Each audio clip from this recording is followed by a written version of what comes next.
Hey folks, it's Kirk Langford, General Manager of Unique Training and Development and Frontline Leadership Systems USA, and we're here with another episode of Leader Feeder. Suzanne is on a much-deserved vacation, and so you're stuck with just me, but I think we'll still have some fun and learn a little bit as well along the way. I got thinking recently about the idea of why a frontline leader should really care about leadership development, and should they? We have a lot of training sessions throughout North America, and it's not uncommon for a couple of people to show up to any given training session with either little notice, so they weren't really aware that they were going to be put into training, or they're there and you get the sense that they kind of feel like they're that person in the back going, yeah, this isn't for me. This is for, Bill over there. And so what we find is in those situations where people haven't had a lot of notice that they're going to be doing some leadership development, or in situations where they feel like they don't need to improve or whatnot, as you can imagine, they don't get much out of that training session. Kind of like anything when you go to learn a new skill or a new habit or really anything at all, it's when you've decided that you want to work on something and that you want to improve in that particular skill that you tend to see the most success. If someone else is telling you that you have to do it, it can be harder to really get buy-in from or to feel a sense of buy-in for yourself.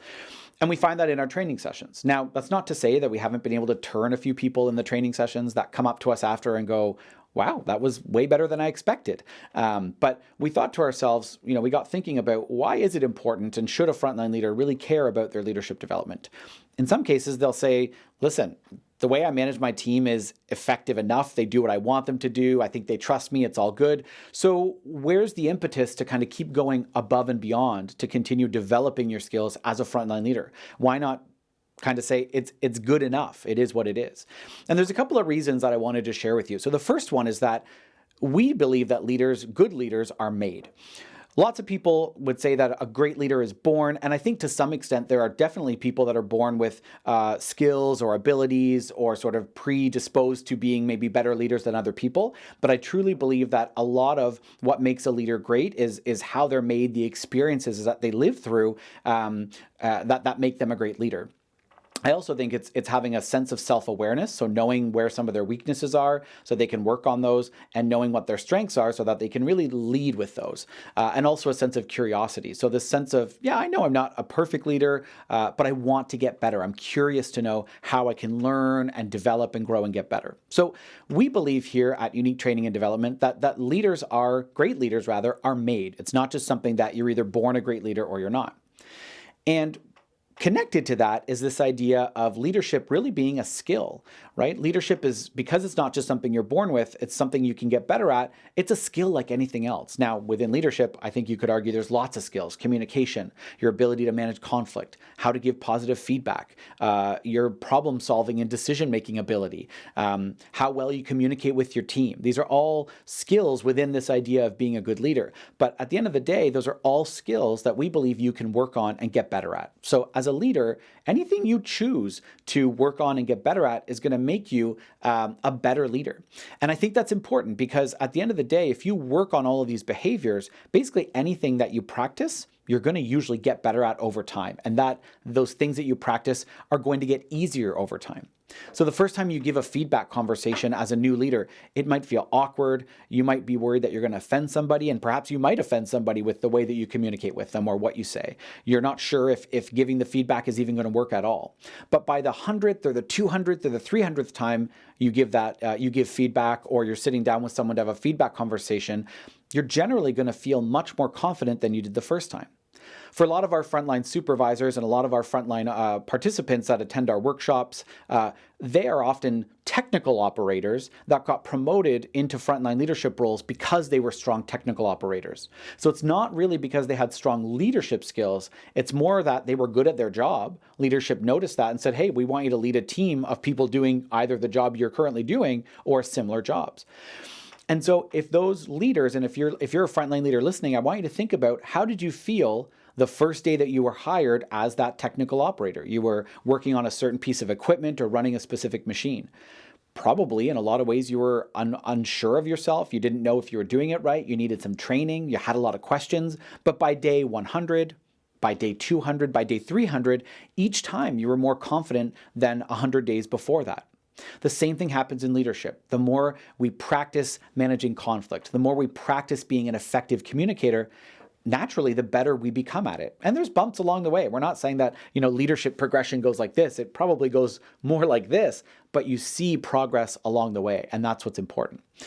And so where this comes down to why we think that leaders should care, frontline leaders should care about leadership development, is because in getting better at those skills, your life becomes a little bit easier. It becomes less stressful to be a leader because you're better at it. You're able to handle situations that you previously felt very nervous about or didn't know how to handle. So you develop your confidence, and that confidence actually makes your life a little bit less stressful. And I think with the pace of life right now and everything that's going on, we could all use a little bit less stress. So even though the idea of working on skills and developing skills can seem stressful in and of itself, just know that maybe there is a short-term idea of, there's a bit of added stress as you work to get better, rather than just relying on your default habits or behaviors. At the end, in the longer term, you've actually made things easier for yourself by choosing to want to get better. So that's the first thing. The second thing is that if you're already in a leadership position, if you're already a frontline leader, then you might already be interested in continuing to grow and develop your leadership skills. Maybe you want to be promoted eventually. So you're currently a frontline supervisor. Maybe you eventually want to be a frontline manager. Maybe you want to become a production manager, operations manager. Maybe you want to be plant manager or that site leader at that location. At the end of the day, the more capable you are as a leader now, and the more you work to become a more competent leader, the easier it will be for you to lead bigger and different teams as you go forward.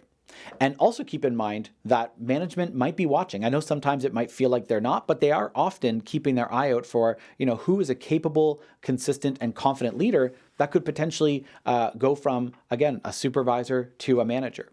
So continuing to work on your skills means that you might be more open to a promotion, right, or available or eligible, but it also means that if you are put onto another team, you're going to be more prepared, you're going to have more confidence, and that transition is probably going to be a lot smoother than if you just sort of rested on your laurels and didn't continue to develop your leadership skills.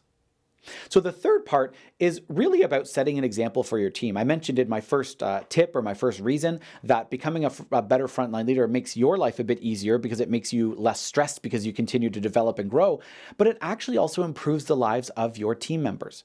When you're a more calm, consistent, capable, and confident leader, you lead your team with less stress, less drama, less reactive behavior, and you're more constructive and positive. And therefore, your team feels better about it.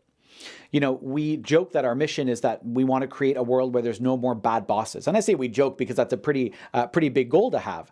But at the end of the day, we really mean that. Nobody wakes up in the morning and goes, I can't wait for my leader to yell at me. I can't wait for my boss to make me feel like crap.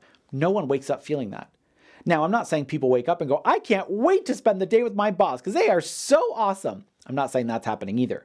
But I do think that people wake up and feel a lot less anxious about going to work if they have a leader who they feel supports them, cares about them, wants them to be successful, wants to build their skills, and wants to engage them and involve them in the team and in the success of the team and of the department.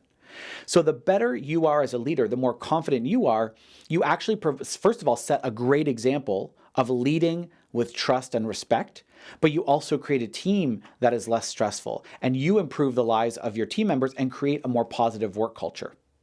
So I think for all of those reasons, the idea that any skill that you work on is going to make your life a little bit less stressful as you continue to practice that skill and get better at it. You might already be in a leadership position, or you already are if you're a frontline leader. And so you might want to continue to develop those skills so that you might get noticed by management, and just so that you have that curiosity to grow and develop. And because setting a positive example of being curious and open and wanting to learn and grow sets a great example for your team. In my mind, all of those are great reasons why any frontline leader should think about and be interested in continuing to develop themselves as a leader.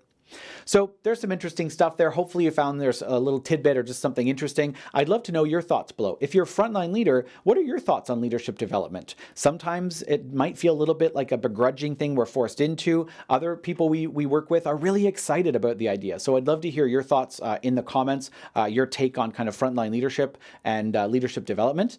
And if you're interested in developing your frontline leaders a bit more, if that's something that you have a focus on in 2026 and beyond, reach out to us. Our website is uniquedevelopment.com. We'd love to hear from you and discuss how we might be able to help you develop your frontline leaders in your organization.